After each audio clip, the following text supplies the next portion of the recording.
Hello everyone, hope you're doing well. Today in War Thunder it is time to have a look at another user model with a bunch of missions attached to it. This is the Lightning F1 and it was originally made by Snozzeltoff, and the thing is, after a while, something that happens to a lot of these models, it's also something that happened to the A10 model, is it gets to a point where they just seem to break in the game.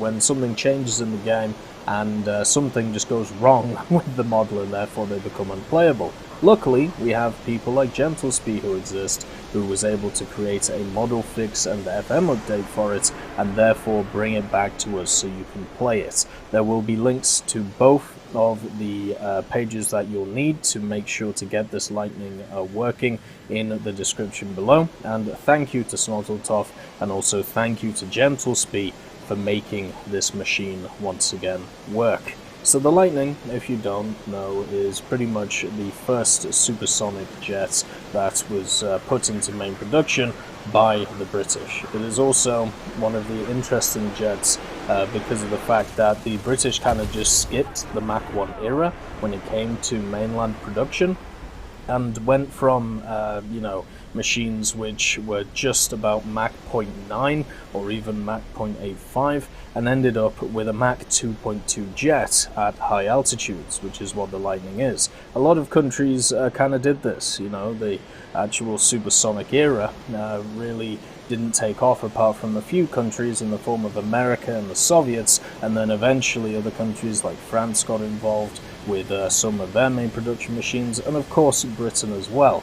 But it's one of the problems when you have a look at general designs for aircraft, when you look at the 50s, the 60s and also the 70s. Of course the Lightning itself, its first flight was in 1957, at least the version that we see here, and then the introduction was 1959. And by that point, of course, there was many other nations that had hit the supersonic era, and Britain kind of needed to catch up, and they were able to create this amazing machine with the two Rolls-Royce Avon engines to be able to do that.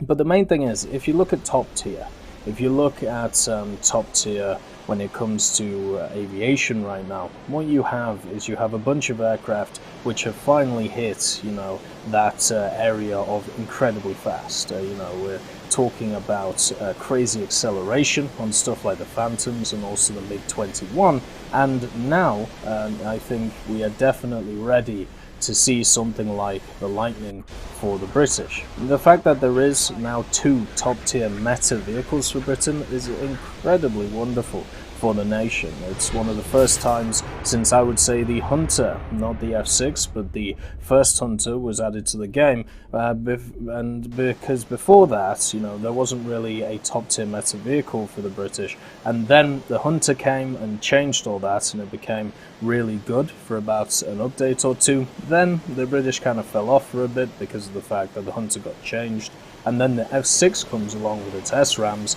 with the best missiles in game, which are incredibly good for dogfighting, and also the machine itself has enough acceleration and also ability to turn that it becomes a meta vehicle. It also has some really nice guns on it, and all of this while being, not supersonic.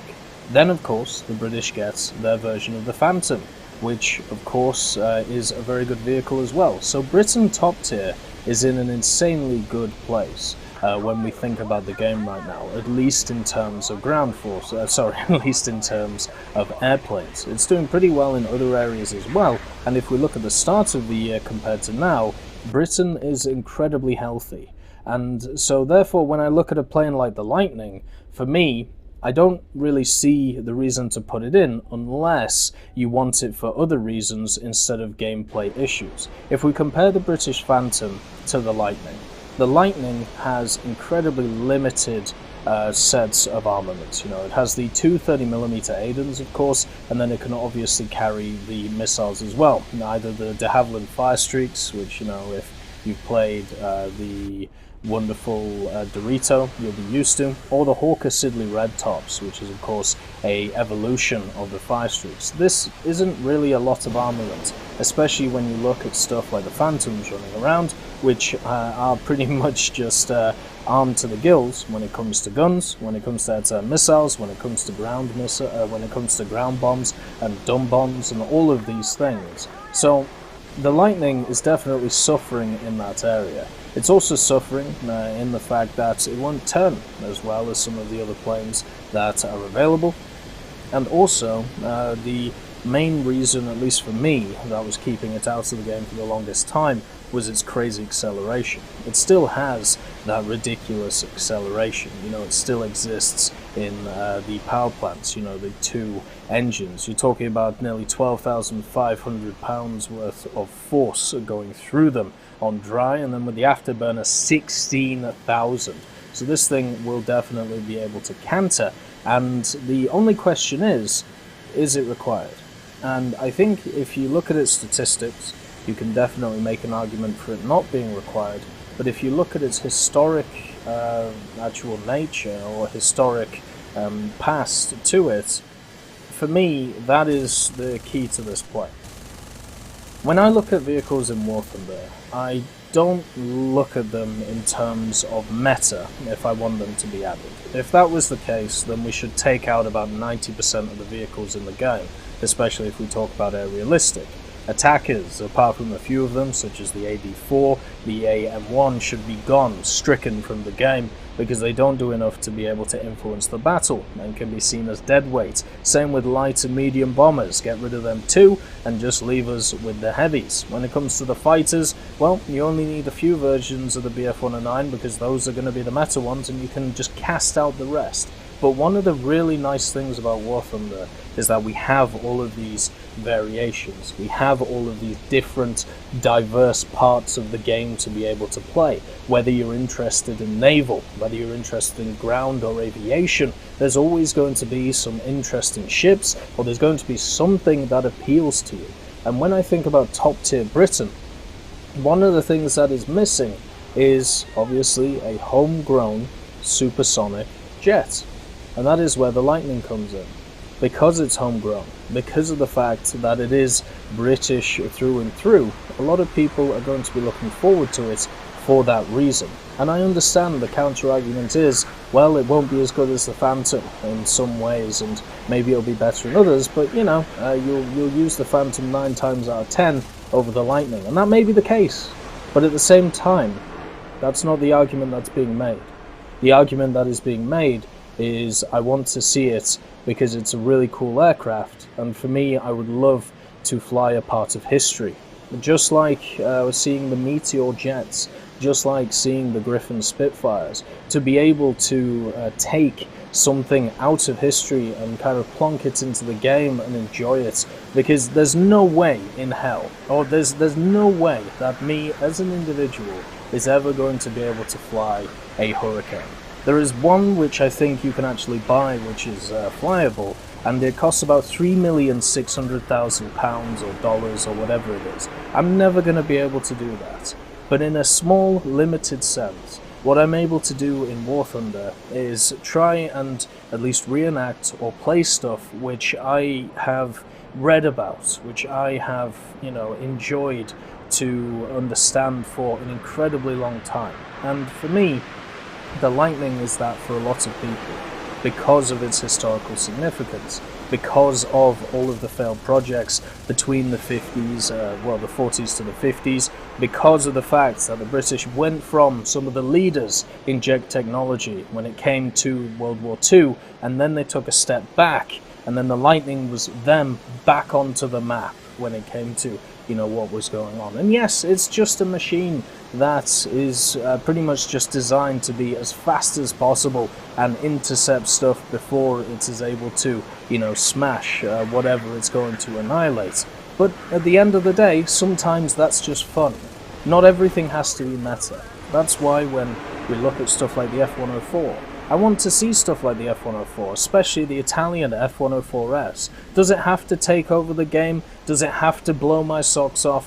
Does it have to be a vehicle which is meta-defining? No, it doesn't, at least not to me. And I understand a lot of people are very focused on the competitive side of War Thunder, and that's okay too. Both communities can easily exist and coexist with one another. But the one thing that I would really, really like to say is that nationalism does exist.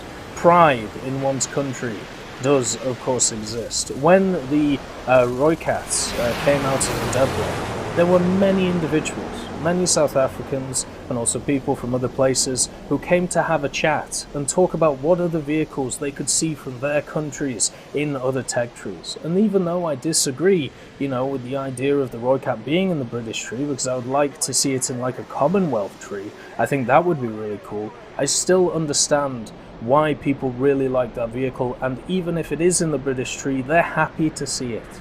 Because for them, it's a part of their history. For them, they either have a family member who served, or, it's one of those things that they've learnt about at school, and it's something to cling to be happy about, to be prideful of one's own country. And the Lightning, for a lot of people, is that. And it is definitely for me too. Just like the Halifax, just like the Hurricane, the Spitfire, the Lancaster, even, the odd jobs like the Beaufighter, and of course the Whitley Bomber. And it's something that can't be forgotten when we have a talk about these aircraft. It shouldn't always be about what is going to be strong in the game. It should also be what appeals to people and what gets people to talk about stuff when it comes to history and when it comes to the game. If everything was just based around meta, the game would be a shell of itself. So hopefully soon we get to see the Lightning, along with stuff like the Mirage. Can't wait to see that too. And also stuff like the F104S, of course, for the Italians.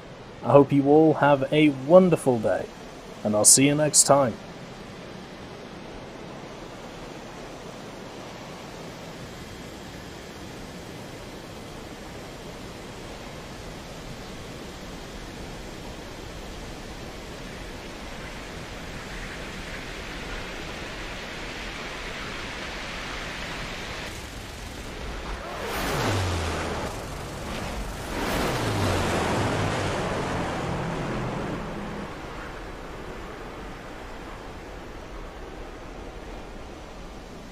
I'd just like to thank Ambrosius McClellan, B. Young, Blackie, Daniel Stanton, Jay Wilt, John Ryman, Joseph Anders, Martinez, Moxie, Super Cacti, Uyans Terry, Elove Goat, and Seductive Trashcan for supporting the channel.